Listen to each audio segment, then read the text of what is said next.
मुंबई में एक 67 वर्षीय पिता ने अपनी 27 वर्षीय गोद ली हुई बेटी का गर्भपात कराने की इजाज़त मांगी है। इसके लिए पिता ने बॉम्बे हाई कोर्ट का दरवाज़ा खटखटाया है। पिता ने कोर्ट में गुहार लगाते हुए बेटी के गर्भ का चिकित्सीय समापन यानी गर्भपात कराने की अनुमति मांगी है। बेटी 20 सप्ताह से अधिक समय से गर्भवती है। महिला ने गर्भपात के लिए सहमति देने से इनकार कर दिया है। इस स्थिति में पिता ने अदालत से हस्तक्षेप करने की मांग की है। न्यायमूर्ति रविंद्र बी घुगे और न्यायमूर्ति राजेश एस पाटिल की खंडपीठ ने सुनवाई के दौरान पिता की परवरिश पर सवाल उठाए। अदालत ने कहा कि यह कैसी परवरिश है, आपने अपनी बेटी को देर रात घर से बाहर जाने क्यों दिया। कोर्ट ने मामले को मुंबई के जे हॉस्पिटल के मेडिकल बोर्ड को भेज दिया ताकि गर्भ की स्थिति का आकलन किया जा सके। बार एंड बेंच की रिपोर्ट के मुताबिक पिता ने सन 1998 में 6 महीने की उम्र की लड़की को गोद लिया था। अब पिता ने दावा किया है कि बेटी का बौद्धिक स्तर औसत से कम है। उन्होंने कोर्ट को यह भी बताया कि महिला को मानसिक विकार, बॉर्डरलाइन पर्सनैलिटी डिसऑर्डर और अवसाद जैसी समस्याएं हैं।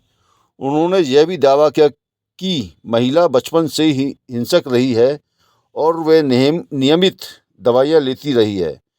पिता ने अदालत को यह भी बताया कि उनकी बेटी 13-14 साल की उम्र से ही सेक्सुअल एक्टिव रही है और अक्सर रात में घर से बाहर रहती है। वह 26 नवंबर को एक नियमित जांच के दौरान ही बेटी की गर्भावस्था के बारे में जान पाए। पिता ने आर्थिक तंगी और वृद्धावस्था का हवाला देते हुए कहा कि वह बच्चे का पालन पोषण करने में असमर्थ है। उन्होंने यह भी बताया कि उनकी बेटी बेरोजगार है और होने वाले बच्चे की देखभाल करने में सक्षम नहीं है। पिता ने अदालत से गर्भपात की अनुमति देने के साथ साथ गर्भ अवस्था की परिस्थितियों की पुलिस जांच कराने की भी मांग की।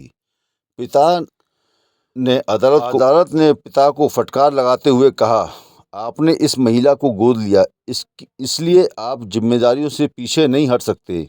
इसके अलावा अदालत ने पूछा कि पिता ने पुलिस में एफआईआर क्यों नहीं दर्ज कराई। इस पर पिता ने बेटी की सहमति न मिलने का हवाला दिया तो कोर्ट ने स्पष्ट किया कि एफआईआर दर्ज कराने के लिए महिला की सहमति जरूरी नहीं है। अदालत ने यह भी कहा कि पैसे की कमी गर्भपात का आधार नहीं हो सकती। वृद्धावस्था का हवाला देते हुए गर्भपात की मांग पर अदालत ने टिप्पणी की, अगर हम सभी वृद्धावस्था का बहाना बनाएं तो कोई भी बच्चा पैदा नहीं करेगा। राज्य की ओर से पेश सरकारी वकील ने तर्क दिया कि महिला बौद्धिक रूप से अक्षम नहीं है। उन्होंने बताया कि महिला ने नियमित स्कूल से 12वीं कक्षा की पढ़ाई पूरी की है और उसने गर्भपात के लिए सहमति नहीं दी है।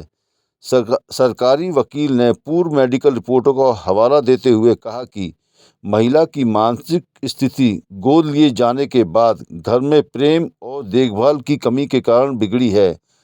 दोनों पक्षों को सुनने के बाद अदालत ने मामले को जे मेडिकल हॉस्पिटल के बोर्ड को भेज दिया और अगली सुनवाई के लिए 8 जनवरी की तारीख तय की है।